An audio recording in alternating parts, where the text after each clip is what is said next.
Bonjour, pouvez-vous nous présenter le rachat de cartes? Oui, je peux vous présenter. Alors, du coup, on rachète des cartes Magic et des cartes Pokémon. Et ça depuis longtemps. Donc, on a une méthodologie qui est assez simple. On récupère des collections, on les examine de A à Z. Les cartes qui ont de la valeur, on va regarder comment elles valent sur le marché. Après, une fois qu'on aura fait le calcul de toutes les valeurs des cartes, c'est-à-dire l'estimation, on va proposer un prix de rachat qui sera basé sur ce prix. On rachète également des produits scellés. On rachète tout type de collection, que ce soit en Magic ancien, récent, en Pokémon ancien, en Pokémon récent.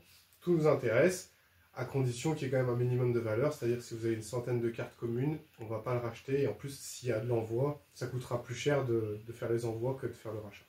Et à combien rachetez-vous les cartes? On va racheter à 50% de l'estimation.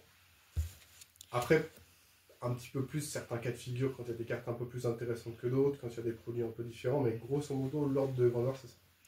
Et du coup, vous rachetez tout type de collection? On rachète tout type de collection. On rachète, si vous avez 200 cartes qui sont bien, on va les prendre. Si vous avez 10 000 cartes en Magic, ça va nous intéresser. Si vous avez 2-3 boîtes à chaussures Pokémon, c'est déjà beaucoup. Si vous avez quelques classeurs, tout type de collection peut nous intéresser. Et comment faire pour vendre mes cartes? Alors, vous prenez contact avec moi. Donc, le plus simple, c'est de passer par les sites de rachat Magic Rush Rachat et rachatpokémon.com. Si vous avez du Magic ou du Pokémon, vous utilisez le formulaire de contact, vous décrivez votre collection, vous mettez votre numéro de téléphone, vous serez rappelé rapidement. Sinon, vous pouvez prendre contact directement avec mon numéro qui s'affiche ou par email en intitulant bien votre email, vente de cartes, collection à vendre, etc. pour que ce soit facilement identifiable. En combien de temps se passe le rachat? En fait, ça va dépendre un petit peu. Le délai est quand même très rapide. Moi, dès que j'ai une collection qui n'est pas encore estimée, je vais passer à l'estimation rapidement. Et je vais pouvoir faire une offre de rachat dans les 72 heures, 48 heures, même le jour même de la réception, ça peut arriver. Et s'il y a accord de vente, dans ce cas-là, je vais pouvoir faire le paiement le lendemain par virement bancaire ou en direct, en cash, si vous êtes dans la région de Brest, si vous faites un dépôt en boutique. Et du coup, comment ça se passe le rachat? Vous êtes à Brest, il faut venir vous voir? Alors, vous pouvez soit venir déposer votre collection en boutique, sinon vous pouvez aussi m'appeler. Moi, je peux me déplacer aux alentours de Brest, voire même dans la France si vous avez une collection vraiment très importante. Mais là, on parle de dizaines, voire de plus de milliers d'euros pour se déplacer. Je ne sais pas si je vais à Toulon ou autre. Il faut qu'il y ait vraiment beaucoup de valeur. Mais sinon, vous pouvez faire la vente à distance. Donc, vous m'envoyez votre collection, vous écrivez vos informations sur un papier, vous mettez ça dans le colis, vous prenez contact avec moi évidemment avant de faire l'envoi. Et on va estimer votre collection comme si elle était déposée en magasin. Et on va vous faire une offre de rachat directement dès que l'estimation sera finie. Pour déposer ma collection, je dois prendre rendez-vous avec vous avant?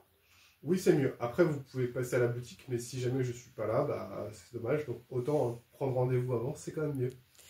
Voilà. Est-ce que vous avez eu des rachats qui vous ont vraiment intéressé ces derniers temps? Tous les rachats m'intéressent, hein. De toute façon, on fait tourner la boutique. C'est important de racheter du stock. Le dernier rachat, c'est une collection qui était mixte entre du Pokémon et un peu de Magic. L'estimation, ça m'a pris 10 heures que j'ai fait en 2 jours. Le lot valait quasiment 3000 euros. Il a été racheté à 1800 euros. Et voilà, ça s'est fait en 48 heures entre la réception et encore 24 heures pour faire le paiement. C'était une collection qui était de moyenne importance, donc on avait le fonds de roulement pour pouvoir la payer directement. Si jamais vous avez une collection qui vaut vraiment beaucoup d'argent, c'est possible qu'il y ait des modalités de paiement pour pouvoir échelonner un petit peu, pour ne pas casser toute la trésorerie de la boîte. Le sujet, c'est de pouvoir racheter tout type de collection tout le temps. Donc on ne peut pas forcément casser toute la trésorerie pour un rachat uniquement et ne plus avoir de fonds pour les petits rachats qui arrivent entre-temps.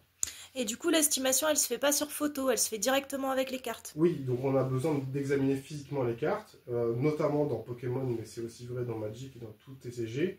L'état des cartes a énormément d'importance. Donc si vous avez une carte qui a un front qui est en très bon état et un bas qui est ravagé, la carte elle vaut très peu d'argent par rapport à une carte qui est nickel. Donc on est obligé de passer par l'examen physique des cartes. C'est quelque chose qui est normal en fait pour pouvoir juger de la qualité de l'objet.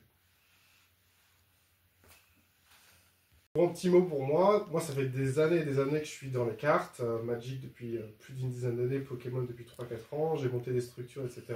J'ai plusieurs boutiques de vente, j'adore faire ça, j'adore ce que je fais. Je rachète à un prix qui est basé sur le prix des vendeurs, et mon prix de rachat il est bon, je peux vous garantir. Quand on achète une collection en entier, il y a énormément de cartes qui se vendent facilement, mais on a aussi un grand nombre qui ne se vendent pas facilement, donc il faut réussir à pouvoir faire bouger l'argent de disponible pour le rachat. Le sujet, c'est de pouvoir racheter des collections à tout le monde que ce soit des petites collections ou des grosses collections, le but c'est de servir les clients de la même façon. Et puis, si vous êtes loin, si vous êtes à distance, c'est pas une raison pour ne pas prendre ce service en compte et ne pas l'utiliser. Le système postal fonctionne. Si vous avez besoin, vous mettez de l'assurance pour pouvoir envoyer vos collections. On ne va pas laisser quelques kilomètres gêner l'activité et la collection et la recherche de cartes. Voilà, bon, c'est un petit mot pour finir. Allez, merci à vous. Bonne journée. Au revoir.